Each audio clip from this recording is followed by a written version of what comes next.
How y'all doing? What's up? I got a video I ran across. It talked about Kayla Scott and the way they laid it out. Y'all have to watch it. The visuals and the storytelling and talking about it's a second killer. What? Yeah, they are saying it's a second and third killer. Can you believe this? Gabby, I know you somewhere in the mix, girl, because Keon King, he does all his bad deeds with females. And ain't no more, females standing together. Sister, please, your sister will get you out here taken out and smoked. Okay, honey, let me tell y'all, you are watching Criminal Villains. I am your girl, Jessica. Hi, Noy. All right, so let's watch this video and see what's going on. Are y'all ready for this? Sheesh, just when we thought the Kada Scott case couldn't get any more gruesome, investigators release even more shocking details about exactly what happened. According to multiple law enforcement sources, Kada Scott was shot to death. Now Keon King is charged with murder, abuse of corpse, tampering with evidence, and firearms violations, among others. We now have more updates on what happened to Kada Scott, and one thing that has come to light is that King was not working alone. Court documents say there is surveillance footage showing King exiting a black stolen vehicle and walking away, and the following night, King reportedly returned to the rec center with someone else in a gold-colored vehicle. The two people were then seen carrying a heavy object to the location where Kada Scott's remains were discovered on October 18th. Also, while police said King and the... Okay, so he went back the next day. So he left her body dead in the car. He left her body dead in the car somewhere, took a shower, washed up, got somebody else to help him, and decided this body has traveled. We need to know where the body traveled, okay?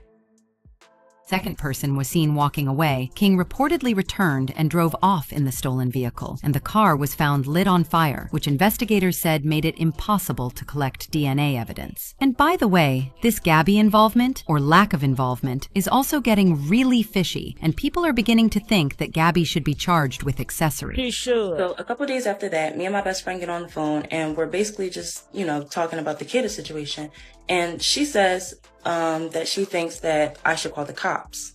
So she was basically saying that she thinks that I should call the cops and tell them that Keon was, asking about Kada. Now, at the time in my head, I'm thinking that there was no reason to call the cops. It's always a reason to call. I felt like it was kind of a waste of time to tell them that the guy that they already have in custody, called me and was asking about the girl. And me personally, I'm not a cop caller. Like I don't call the cops. That's just the way that I grew up. That's what I was around. They will always tell. Stop lying. If your mama was dead, you ain't calling the cops. She calling the cops. She ain't calling the cops because she was the killer too. That's why she ain't want to call the cops. Stop lying. You know damn well if your mama, daddy dead, you calling who? The cops. By the way, I found her record, and it may surprise you to learn that she's been arrested for things similar to King. Gabby girl, please come to the front. You've got some explaining to do. Okay, we know that Kada was last seen by her mother on October 4th when she was leaving for work at a nearby nursing home. But on that evening, Kada arrived at work but left prior to her shift's completion. The next day, when she didn't show up, she was reported missing, and the family told police that in the days leading up to her disappearance, she had told them and her friends that someone had been harassed via phone. A coworker also told investigators that she appeared upset while talking on the phone, and the employee heard Kada Scott say, "I can't believe you're calling me about this," before she walked toward a dark-colored car in the parking lot. Based on reports, she was in communication with an individual called Keon King, and that she appeared to meet with him very shortly after she left work on October 4th. After the report, the police actually asked the public's help in locating King's vehicle, a 1999 metallic gold Toyota Camry with a Pennsylvania license plate of MSX0797, which they believe Kada Scott may have been in, and later that day, police confirmed that King's vehicle was found in an apartment lot. They said they received 2 tips. The first led them to an elementary school, where they said they recovered evidence of value, and the second that led them to the vehicle connected to Kada's disappearance. In addition, cell phone data suggested King was traveling with Scott's phone that night before it was turned off, And investigators also reportedly interviewed 2 women who lived with King, and a search of their home allegedly uncovered multiple items, including ammunition, contractor bags, and gloves. Unfortunately, Kada's body was found in a shallow grave behind an abandoned school near the Aubrey Arboretum in Germantown, and the police said this was after another tip they received led them to where the remains were located, a shallow grave in a place they were already searching. And when investigators were asked about details of the tip, this is what they said. So in terms of your first question about the tip, what I can share is that obviously initially we received a tip to go to a meeting last week. We received a tip to go to the Ada Lewis Middle School. Investigators went, did a thorough search. Essentially what the new tip was this weekend was go back. It was go back, she's there, look again, and they did give more specific details in terms of where to look. And ultimately that is what led us to her. I'm not going to say how. Obviously, we are investigating the tip, and we'll continue to do that. But the tip was more specific than the first. It was very specific to go back, and it was more specific in terms of where to look. And that is what the police did.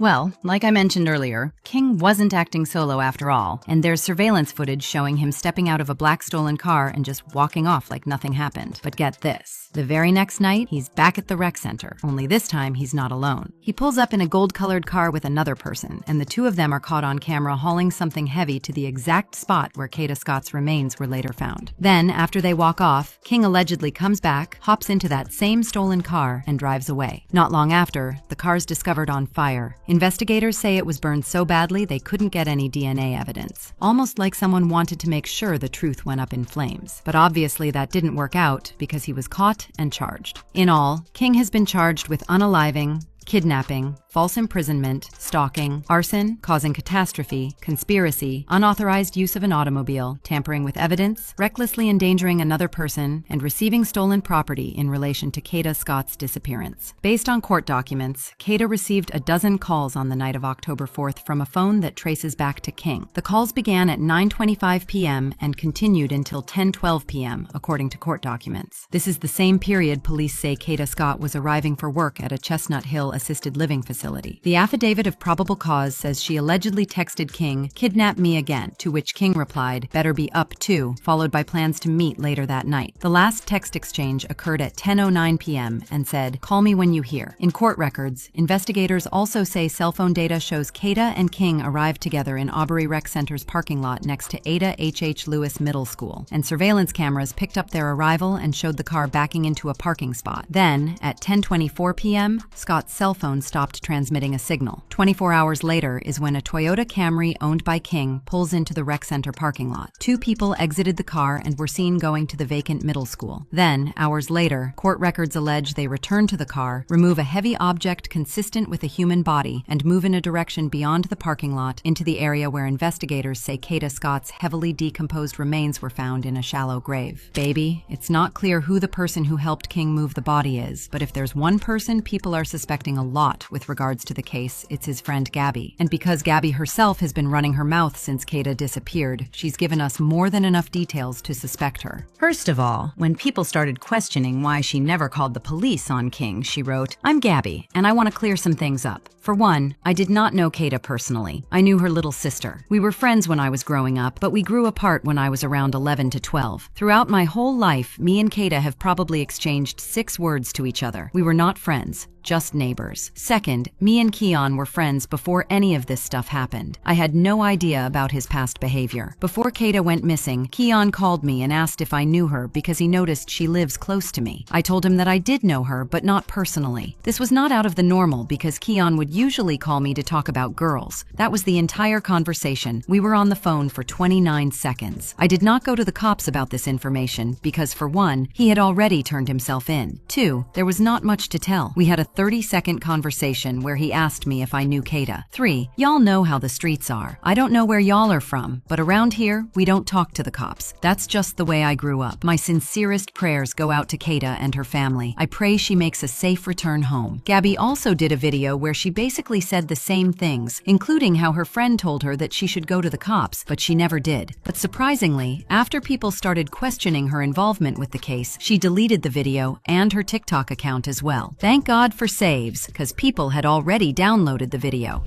So then we hung up the phone, and then I believe she called me again with the police on the other line. So you can see, I told her, I'm sorry, I'm not talking to the cops. And yeah. Now I can see how this could be cruel, and I do take accountability for that. So then a couple of days later after that, I get sent a link on Instagram, and the link was basically my best friend going live, just talking about the situation, saying how I was weird for not going to the cops, and people in the comments were just coming up with their own narratives about the story, and it just got way out of hand, and it just spiraled. So you can see somebody sent me the link of the live, and still to this day, I have not watched the full entire live. Then people just started asking, who is Gabby? What's the connection? And, she told people that I was in Maryland for school, and it was just a whole entire thing. So, of course, I was angry and I was confused because what is going on? So I text her, I tell her that, that was weird. And yeah.